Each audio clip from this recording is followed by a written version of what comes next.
Everyone, I'm meteorologist Charlie Ironmonger. Thank you so much for joining me today for your 2 p.m. news and weather update from the First Alert Desk.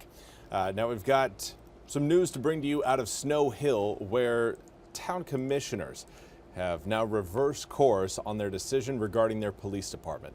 The town held an emergency meeting at 1 p.m. today. Now, Snow Hill commissioners voted last Wednesday during a special meeting to disband the police department by a 3-2 vote. There was immediate pressure from the community, including Congressman Don Davis, a former mayor of the town, to reconsider last week's decision. Now, Commissioner Faye Daniels said, quote, "I too have heard from the residents, and the residents want good law enforcement. Residents appreciate it when they see our police officers in the community. It means a lot.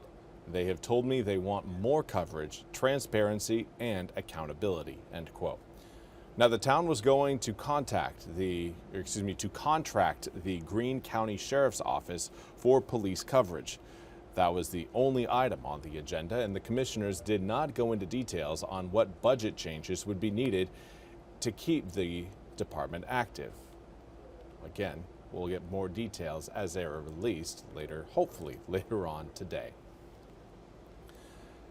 And now we want to turn our attention to national politics, where CEO of MyPillow, Mike Lindell, is now facing, well, has been facing, but his defamation trial will begin today. He is being sued by the Colorado-based Dominion voting system, and that is one of its employees rigged the 2020 presidential election.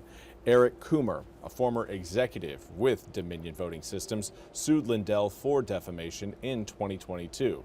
Lindell and his Frank Speech TV are accused of amplifying a story first told by Douglas County conservative activist Joe Oltmann on his daily podcast on November 9th, 2020, 6 days after the election. Now, Oltmann claimed to have been on an Antifa call about the 2020 election. Coomer's legal team alleges that Lindell, Frank Speech, and MyPillow generated at least $2.2 million in profits from promotional codes connected to the department to the defamatory election rigging claims. A jury of 8 will hear the case. The trial is expected to last up to 2 weeks. Both Coomer and Lindell are expected to take the stand during the trial.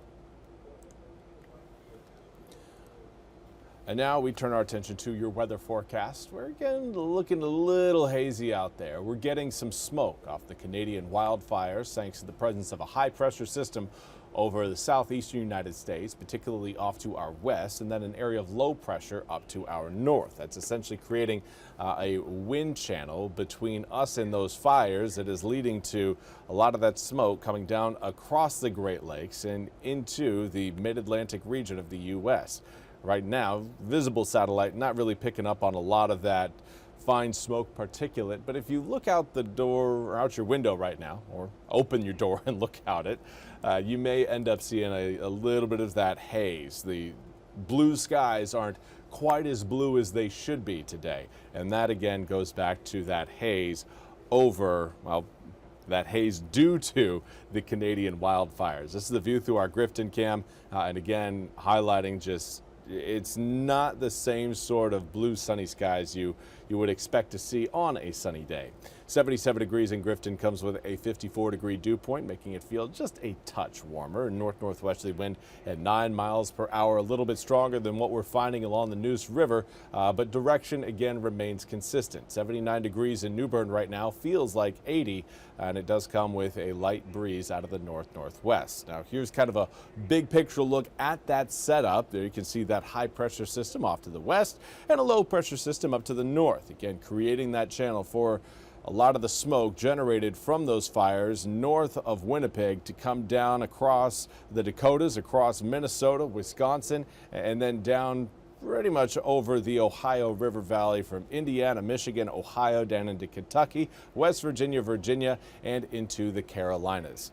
Now that smoke will start to pull away from eastern North Carolina later on this week, but it's going to take the shifting of those two pressure systems to get any sort of big change to occur. Right now, out your door, most of us in the mid to upper 70s. We're on the cusp of 80 degrees in Kenansville, New Bern, as well as Jacksonville, all coming in at 79 degrees right now.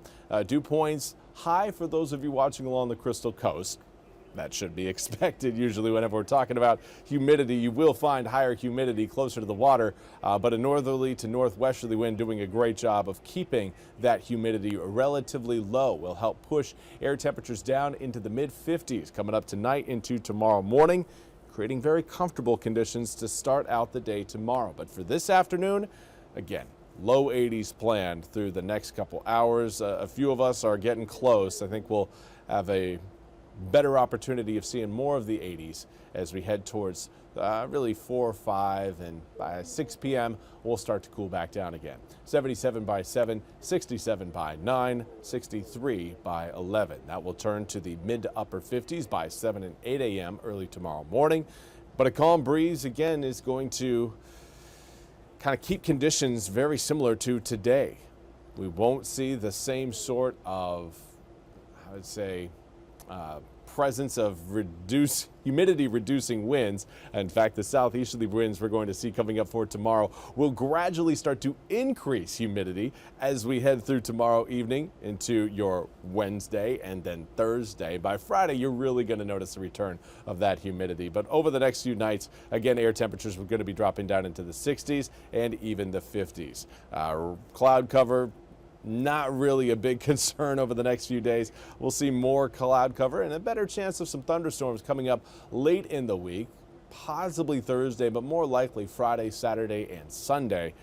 For now, though, high pressure just continues to dominate our forecast, and that keeps skies very clear and very sunny. By the time we get to Wednesday, you're seeing a little bit of cloud cover trying to move up from the south. That is a part of a low pressure system that will try to give us some rain chances, or at least maybe a stray shower or two. Going to have a difficult time of doing it so long as that high pressure system is there. That high is going to do a great job of suppressing cloud cover and suppressing rain. But further back towards the west, we've got that boundary that's going to be gradually working its way eastward towards eastern North Carolina. That will likely roll through on Friday. Between now and then, get ready for sunny skies, gradually increasing air temperatures, and gradually increasing humidity. You'll feel it on Friday, you'll feel it on Saturday, and you'll continue to feel it through Sunday and Monday of next week. Air temperatures in the upper 80s to low 90s, but a feels like temperature in the low to mid 90s thanks to the rise in humidity. Well, that's all we have time for today's 2 p.m. news and weather update from the First Alert Desk. I want to thank you all so much for joining me today. We'll be back with more news and weather coming up at the top of the hour. Until then, I hope you all have a fantastic Monday.